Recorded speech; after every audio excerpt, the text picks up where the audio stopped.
दिल्ली में अब मनचलों की खैर नहीं है। दिल्ली पुलिस कमिश्नर ने आदेश दिया है कि दिल्ली में जो एंटी ईव टीजिंग स्क्वाड है वो बनाई जाए। हमारे साथ आकांक्षा यादव हैं जो इस पूरी टीम को लीड कर रही हैं। मैम, क्या ये स्क्वाड बनाया गया है और ये कैसे फंक्शन करेगा? दिल्ली पुलिस में ईव टीजिंग को रोकने के लिए और पब्लिक प्लेसेस को सेफ बनाने के लिए हर जिले में 2 स्क्वाड बनेंगे जो जिन्हें एसीपी लीड करेंगे और उनके तहत 2 टीम्स होंगी। दोनों टीम्स को जो लीड करेंगे वो इंस्पेक्टर्स होंगे, जिसके अंदर सब इंस्पेक्टर भी होंगे, महिला कांस्टेबल्स, मेल कांस्टेबल और साथ ही साथ स्पेशल स्टाफ का भी स्टाफ रहेगा। तो उसके तहत जो भी पब्लिक एरियाज हैं, जो हॉटस्पॉट हैं, जहां पे महिलाओं को, लड़कियों का मूवमेंट रहता है या ईव टीजिंग की कंप्लेंट आती है, स्कूल की छुट्टी के बाद, कॉलेज की छुट्टी के बाद या कॉलेज के आसपास या फिर कोई इंस्टीट्यूशन है या हॉस्पिटल है या मार्केट एरिया है, जहां पे भी लड़कियों के साथ छेड़खानी की कहाँ पे जहां पे हो सकता है, जहां पे कंप्लेंट आ सकती है, उन ऐसे जगहों को आइडेंटिफाई किया गया है।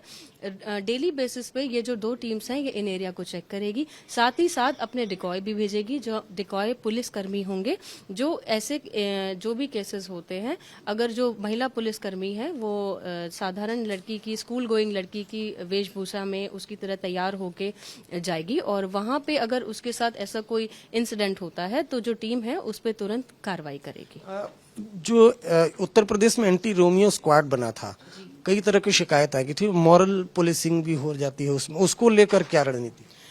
उसके लिए हम शुरू से ही जब हमने इसको कंसेप्चुलाइज करा है, हम बहुत क्लियर थे कि दिल्ली पुलिस किसी तरह का मॉरल पुलिसिंग नहीं करेगी और इसके लिए क्लियर डायरेक्शंस दिए गए हैं। साथ ही साथ हम ट्रेनिंग भी करा रहे हैं, जो भी वो टीम का हिस्सा रहेंगे उनकी स्पेशलाइज ट्रेनिंग कराई जा रही है कि सिचुएशन को किस तरीके से हैंडल करना है और किन सिचुएशंस में हमको किसी भी तरीके से मॉरल पुलिसिंग में नहीं आना है। आपने बात की डिकॉय की, तो क्या उसमें जो टारगेट किया जाएगा, जो महिला पुलिसकर्मी है वो सादी वर्दी में रहेंगी, क्या किस तरह से रहेगा ये? हाँ, जैसे जो महिला पुलिसकर्मी है वो एक कोई भी जो नॉर्मल जो लड़की होती है, स्कूल कॉलेज जा रही होती है, उसकी तरह तैयार होके वो पब्लिक प्लेसेस में जाएंगे, सो दैट टू इंश्योर के कोई भी इस तरीके का कोई जो एंड ईव टीजिंग करने आता है या कोई लड़का छेड़खानी करता है, बदतमीजी करने की कोशिश करता है, उसको आइडेंटिफाई करा जा सकता है और उस पे फिर टीम जो है तुरंत कार्रवाई करेगी। आखिरी सवाल,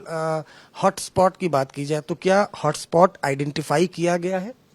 जी बिल्कुल। हॉटस्पॉट पहले हम जो पुलिस की डायरेक्शन जब हम देखते थे तो हॉटस्पॉट होता था कि जहां पे वेल लिट जगह नहीं है, जहां पे अंधेरा है, जहां पे लड़कियां अनसेफ है। अब हॉटस्पॉट की डेफिनेशन को भी कॉम्प्रिहेंसिव कर दिया गया है।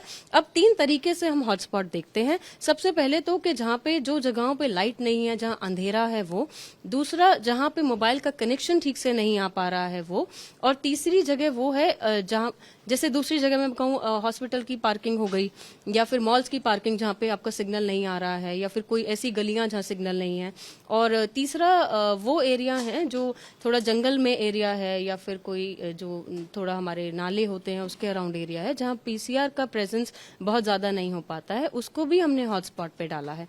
इन तीनों क्राइटेरिया में जो हॉटस्पॉट्स फिट होते हैं, जो भी एक भी क्राइटेरिया में आ जाता है उस पे ये जो हमारा शिष्टाचार स्क्वाड है काम करेगा। शुक्रिया हमसे बात करने के लिए। मनचलों की खैर नहीं है और दिल्ली में महिलाएं अपने आप को सुरक्षित महसूस कर सकती हैं। कैमरामैन रितेश मिश्रा के साथ अरविंद ओझा, दिल्ली आज तक।